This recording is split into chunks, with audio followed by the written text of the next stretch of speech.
वालेकुम मेरे अजीज़ हमवतनों। First of all I hope and pray कि आप सब लोग खैरियत से होंगे। पाकिस्तान में आपका टाइम बहुत अच्छा गुजर रहा होगा। इससे पहले कि मैं अपना व्लॉग स्टार्ट करूं, मेरी आपसे रिक्वेस्ट होगी कि आप हमारे चैनल को लाइक, कमेंट, शेयर और सब्सक्राइब करना मत भूलिएगा। बेल आइकन प्रेस कर दीजिएगा, थम्स अप कर दीजिएगा, कमेंट कर दीजिएगा और अपने सोशल मीडिया पे इसको शेयर कर दिया करें ताकि आपके आसपास जो बाकी लोग इस इन्फॉर्मेशन की तलाश में रहते हैं, ये इन्फॉर्मेशन उन तक भी पहुँच सके। आज के व्लॉग में हम यूके इस्टेब्लिश्ड कंपनी के ऊपर बात करेंगे। रिसेंट पास में यूके ने बहुत सारे ऐसे कवानीन मुतारिफ़ करवाए हैं जिनके तहत अगर आप की कंपनी यूके इस्टेब्लिश्ड नहीं है तो आपको स्पेशली अमेज़ॉन के ऊपर बहुत सारा वैट पे करना पड़ता है। और मैं ऐसे बहुत सारे लोगों को जानता हूं कि जिनके इन्वेंट्री बहुत ज़्यादा स्टक हो चुकी है, जिनकी एक अच्छी खासी रकम जो है वो अमेज़ॉन ने होल्ड पे डाल दी है। और उसकी रीज़न ये है कि उन्होंने उनको ये कहा है कि आप प्रूव करें कि आप यूके बेस्ड या यूके इस्टेब्लिश्ड कंपनी है।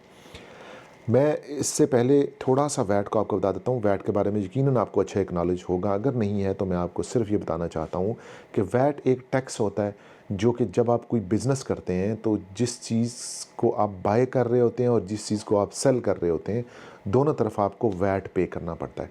ये वैट जो है वो आप क्लेम भी कर सकते हैं, लेकिन उसके लिए ज़रूरी है कि आप ख़ुद इंग्लैंड में हों और आपकी कंपनी वैट रजिस्टर्ड हो।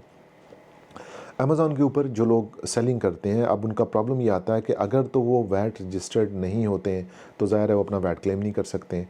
और अगर वो वैट रजिस्टर्ड होते हैं तो फिर उनको जो प्राइस का जो कंपटीशन है, अगर बाइंग में भी वो वैट दे रहे हैं, सेलिंग में भी वैट दे रहे हैं, क्लेम वो नहीं कर रहे हैं, तो यहाँ पे ई कॉमर्स के प्लेटफॉर्म में स्पेशली जो हम लोग पाकिस्तान से बैठ के काम कर रहे होते हैं, हमारा जो प्रॉफिट मार्जिन होता है वो बड़ा थिन सा होता है।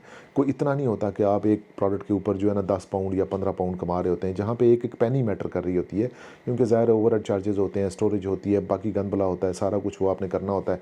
तो आपके लिए ये पॉसिबल नहीं होता कि आप वैट के साथ उन लोगों के साथ कम्पीट कर सकें जो नॉन वैट हैं। अगर आप वैट डालते हैं तो आपकी प्राइस हाई हो जाती है, प्रॉफिट कम हो जाते हैं, सेल कम हो जाती है। और अगर आप वैट को रिड्यूस करते हैं तो फिर अमेज़ॉन आपसे वैट चार्ज करने लग पड़ता है। अब इसको जो ज़्यादातर अकाउंट्स अमेज़ॉन ने जो बंद करना शुरू किए हुए हैं, उनमें एक जो चीज़ वो बार बार आपसे मांग रहे हैं, वो बता रहे हैं कि जी आप ये प्रूव करें कि आप यूके बेस्ड कंपनी है या यूके इस्टेब्लिश्ड कंपनी है। अब ये यूके बेस्ड और यूके इस्टेब्लिश्ड क्या होता है कि देखें जी, पाकिस्तान से जो लोग सेलिंग करते हैं ये अंडरस्टूड है कि वो यूके में नहीं होते हैं और उनके पास कोई भी ऐसा तरीक़ाकार नहीं होता कि वो अपने जो वैट के जो इश्यूज़ हैं उनको रिज़ॉल्व कर सकें।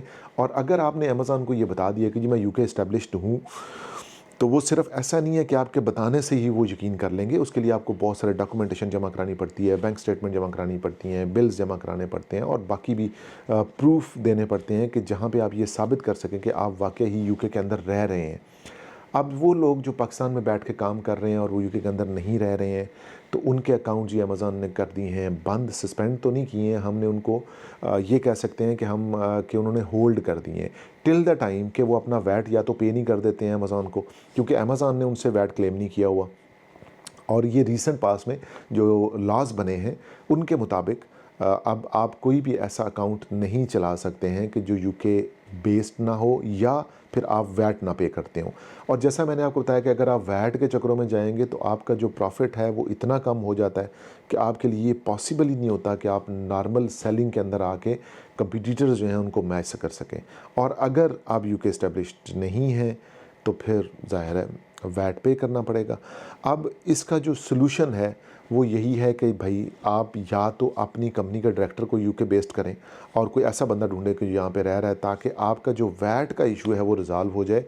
और पाकिस्तान में बैठ के जो लोग काम करते हैं, आई डू अंडरस्टैंड कि उनके लिए पॉसिबल नहीं होता, बट अगर आपका अकाउंट किसी ऐसी रीज़न की वजह से सस्पेंड हो गया है कि उसमें परेशानी आ रही है कि आपका जो वैट या यूके इस्टेब्लिश्ड कंपनी होने की वजह से आपके अकाउंट को चलने नहीं दिया जा रहा, तो उसके लिए आप मुझसे रब्ता कर सकते हैं, मेरे व्हाट्सअप नंबर पर रब्ता कर सकते हैं और मैं कोशिश होगी कि मैं आपके ये मसले मसाइल हल करवा दूँगा। उसके लिए हम जो स्ट्रेटजीज़ मैंने आपको बताई हैं कि आपको एक डायरेक्टर ऐड करना पड़ेगा अपनी कंपनी में जो कि यूके बेस्ड हो और उसकी बेस के ऊपर आप अपने वैट को जो एग्जम्प्ट करवा सकते हैं। अमेज़ॉन ने काफ़ी सख्ती कर दी है वैट इस्टेब्लिश्ड जो कंपनीज़ हैं, यूके इस्टेब्लिश्ड कंपनीज़ हैं उनके ऊपर। तो मेरी आपसे यही रिक्वेस्ट होगी कि देखें, आपको हमेशा मैं रिकमेंड करता हूं कि आप अपने आप को थोड़ा सा जो है ना एक्सप्लोर करें, आप इन चीज़ों से बाहर निकलें, मज़ीद चीज़ें सीखें और अपने आप को सिर्फ अमेज़ॉन और ईबे और टिकटॉक तक स्टक ना करें। फ्रीलांसिंग की दुनिया बहुत बड़ी है और इसमें बहुत ज़्यादा स्कोप अवेलेबल है। बजाय कि आप अपने आप को एक फ़ील्ड में घुसा के उसके अंदर डेड कर दें, बाकी फ़ील्ड्स में जाएँ, सीखें, अपने लर्न करें और मुख्तलिफ़ चीज़ें एक्सप्लोर करें, ताकि ई-कॉमर्स के साथ साथ आप बाकी कुछ चीज़ें भी सीख सकें। आपका कोई क्वेश्चन हो, कोई क्यूरी हो, आपने कोई मसले मसाइल आपको पेश आ रहे हैं, कोई आपको परेशानी का सामना है, मेरे व्हाट्सअप नंबर पे आप मुझसे रब्ता कर सकते हैं। बट हमारे चैनल को लाइक, कमेंट, शेयर और सब्सक्राइब करना मत भूलिएगा। नेक्स्ट वीलॉग तक मुझे इजाज़त दें। Take care of yourself. अल्लाह हाफ़िज़।